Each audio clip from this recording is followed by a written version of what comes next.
The following is the interview conducted by the Union Parish Police Department with Jake Welling concerning the events that occurred on the night of July 13th, 1990. I don't know how it happened. I don't know why it happened. I'm not even entirely sure what happened. But I was there when it happened. We were just hanging out at a friend's place when a few people there, maybe 10 or so, but not too many. We were all laughing, having a good time. Some of us were drunk or stoned, but I stayed sober. Someone had to. I'm not sure if what made it happen better or worse. Then this girl, Sandra, mentioned that she and her had some of her sister's stuff, who she was practicing, which was Sandra had some witchcraft material in her car that she had taken for her sister's room. With everyone there but me, either drunk or stoned, some both, some general consensus was messing around with this stuff was a good idea. This wasn't helped by the fact that it was Friday the 13th fever, and I was the only objector. I had done some research on voodoo, witchcraft, Satanism, that sort of thing, before I always get thought of the paranormal, supernatural, or whatever you want to call it, interesting. I just never thought I knew this could go terribly wrong. Sandra went and got the stuff out of her car. There was the usual stuff you expect to see, like incense and a Ouija board, but everyone knew the stuff which it was. But when she pulled out this book, I could tell it was old. It was written in some odd language too, not even Latin. It might have been an ancient Celtic language or something. I just knew it was something old and it wasn't Latin. That book just made me feel so uncomfortable. No one else seemed to notice how creepy the thing was. They were just giggling away about demons and how they aren't real and all. So Sandra proceeded to set up her sister's stuff. I was sitting on the other side of the room watching as she lit up the incense and started messing around with the Ouija board. Then some jumped when it started moving. The board told him to get the book. The board told him to open it to a specific page, and the board told them to do the ritual on the page. It was a possession ritual. They were convinced that one of them was moving around and messing with them. There wasn't anything weird going on. The idiots took one of those guys, pulled out his pocket knife, but he wasn't about to want to do it. Sandra said she would do it. When she got into stuff after all, drunk idiots, she started saying the words, chanting about dead language. She couldn't have been able to say it as well. When the time came, she had cut her hand with her knife. That's when it all went wrong. The blood coming from her palm cut every piece of skin it touched.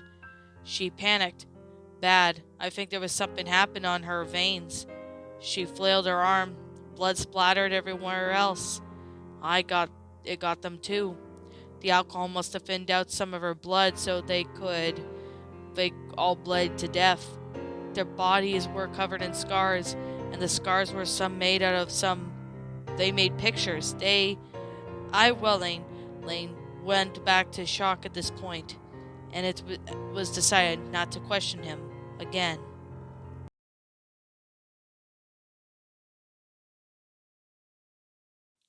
Alright, that was Painting with Scars, a creepypasta. Now, I've seen a few narrators actually touch this story, and I actually never heard of this story, so I found this one on the regular Creepypasta Wiki. So I decided, you know what, maybe I should give this a read. And after reading it, I could definitely say this was definitely more of a ritual pasta mixed in with this creepypasta, but it really was interesting. But I gotta really say, it was quite freaky.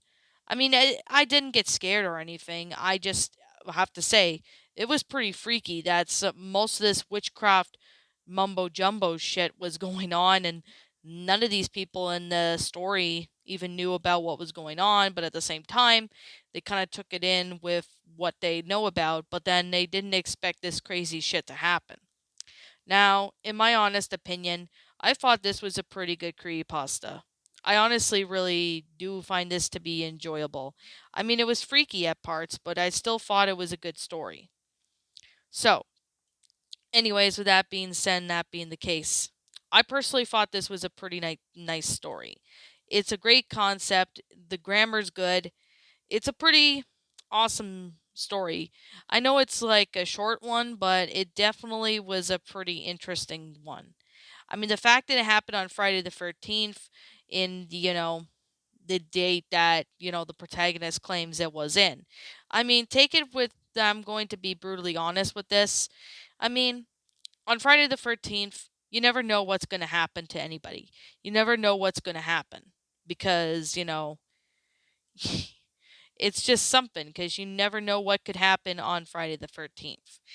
I still really have to say that the grammar was good as well as the sentence structuring and stuff, so I really have to give it a thumbs up because I want to give props to the author for making a really great story out of this. He, she, or they, them actually did put time and effort into the story. I honestly just loved it. It was a pretty good story.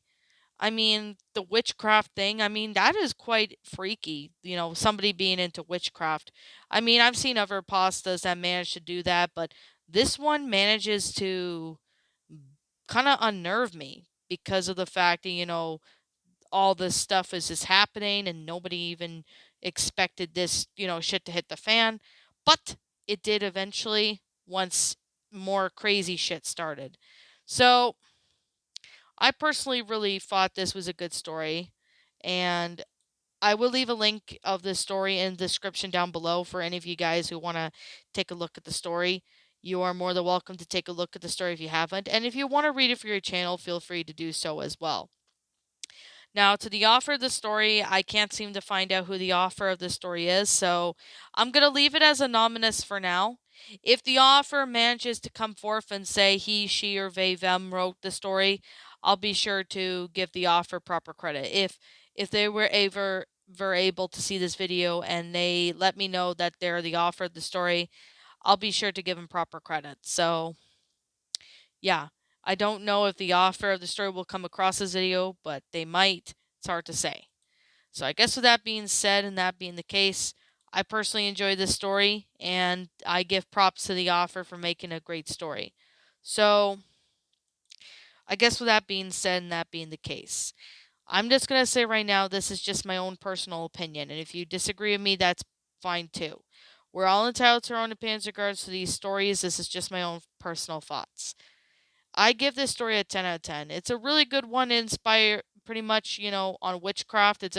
I find this to be a ritual pasta, but it was actually a pretty good one at that. So the author of the story should be proud of him or herself or themselves for making this story because this story was definitely a fun one to read. I personally liked it. So with that being said, and that being the case, what did you guys personally think of this story? Did you enjoy it? Did you not? Also, what we have done personally to help make this story a lot better. Feel free to leave me now what your thoughts are down in the comments below because I personally would like to hear what you all think. I'm the Lion Queen. I want to thank you so much for watching today's video, and if you're new to my channel, be sure to leave a like, comment, and subscribe. Ring the bell for notification bells to when I upload so that way you guys will not miss an upload. Also, for those who have, Twitter, feel free to follow me on Twitter. For those who have DeviantArt, feel free to follow me on DeviantArt. For those that have, sites like Discord or whatever, if you want to follow me or add me on any of those places, feel free to do so.